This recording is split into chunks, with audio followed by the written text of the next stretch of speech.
The night the river answered her, Naya did not scream.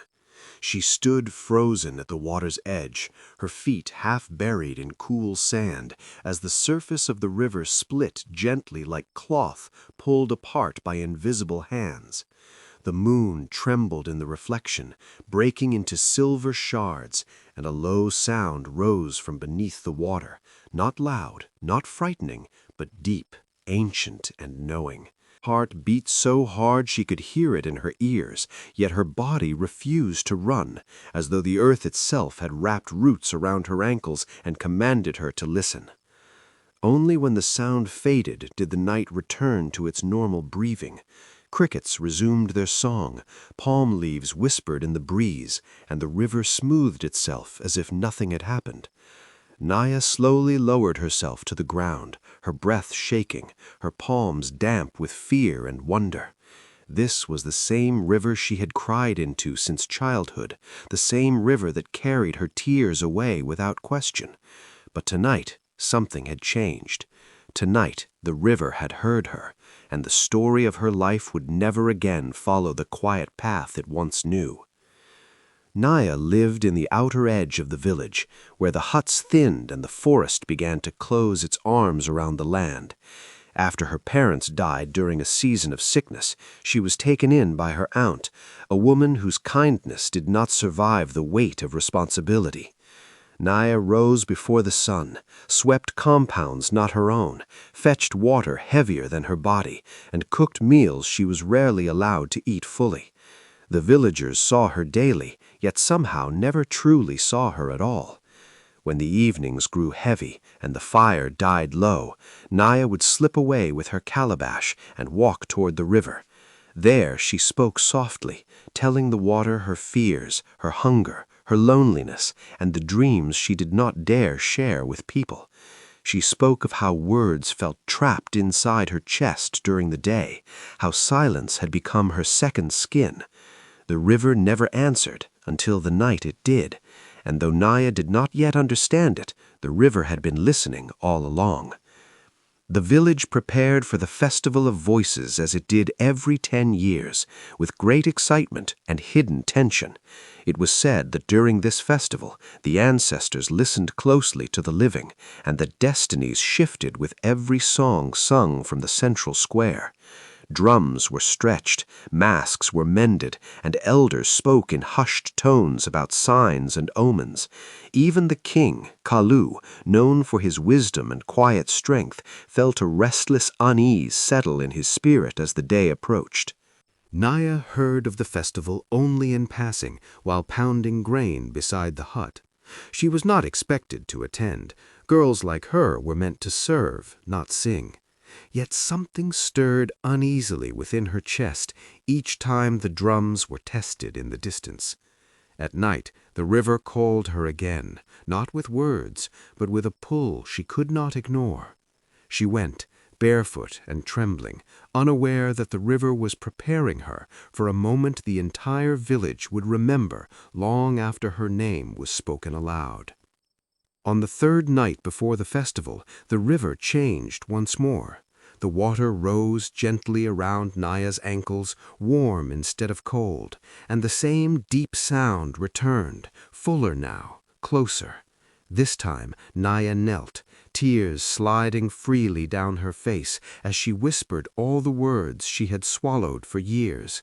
As she spoke, the river shimmered, and from its depths emerged a small carved pendant tied with woven thread, glowing faintly in the moonlight.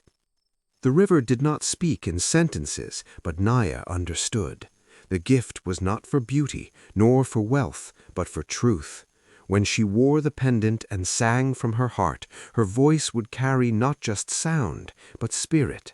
Yet the river warned her silently. Such gifts were bound by time and courage. If fear claimed her before dawn, the river would reclaim what it had given. Naya closed her fingers around the pendant, her chest tight with awe and dread, knowing there was no turning back. The day of the festival arrived wrapped in sunlight and anticipation.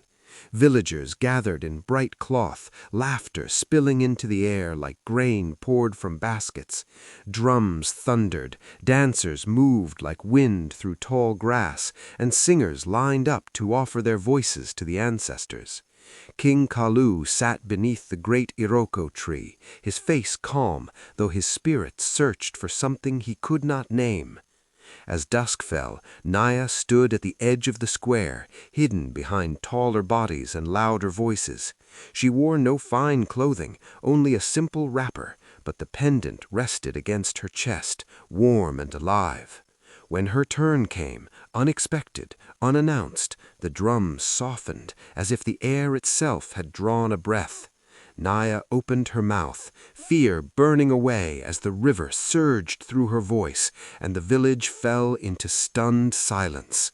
Her song was not loud, yet it carried farther than any shout. It spoke of loss and endurance, of unseen labor and quiet strength, of children who grow without comfort and women who survive without praise.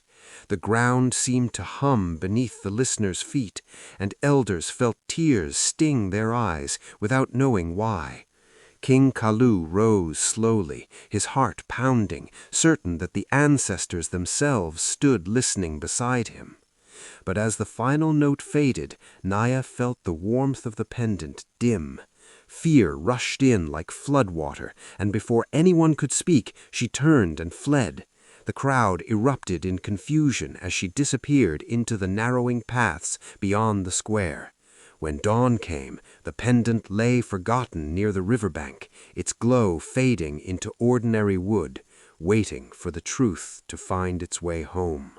King Kalu did not order a search for a face, nor a body, nor a name. He searched for the voice. Disguised in simple cloth, he walked the village paths, listening to women sing while grinding grain, to girls hum while fetching water, to mothers soothe children at dusk. Days passed, and still the echo of that song haunted him, guiding his steps toward the river at the edge of the land. There, beneath the shade of bent trees, he found Naya, kneeling silently, her hands resting in the water. When she looked up, she did not bow or flee. She simply met his eyes, and the river stirred once more. Kalu knew then that leadership was not about crowns, but about recognizing truth when it finally stands before you, unadorned and unafraid. The elders demanded proof, for tradition does not bend easily, even to truth. Naya was tested, not with wealth or lineage, but with patience, wisdom, and courage. She was asked to speak before those who once ignored her, to sing again without fear, and to forgive without bitterness. Each trial stripped away the last of her doubt, and with every step, the river flowed stronger within her. When the final test came, Naya was led to the river at dawn. There, before the elders and the king, she spoke, not sang, of justice, compassion, and responsibility. The river rose gently in agreement, its surface shining with the first light of day. No one spoke. The ancestors had answered. Naya did not leave the river behind when she entered her new life. Instead, she honored it, returning often, listening as much as she spoke. She became a bridge between the people and the wisdom they had forgotten, reminding them that the quietest voices often carry the deepest truths. King Kalu ruled beside her, his leadership softened and strengthened by her presence. The village changed slowly, as all true change does. Girls were taught to speak, not just work. Elders listened longer before judging, and the river flowed on, satisfied, its work done, but its watch unbroken. Long after Naya's story became legend, mothers told their children of the girl who spoke to the river and was answered. They said the river listens to those who are honest with themselves, and that destiny often waits in places people overlook. They taught that silence is not weakness, and that truth does not need to shout to be heard.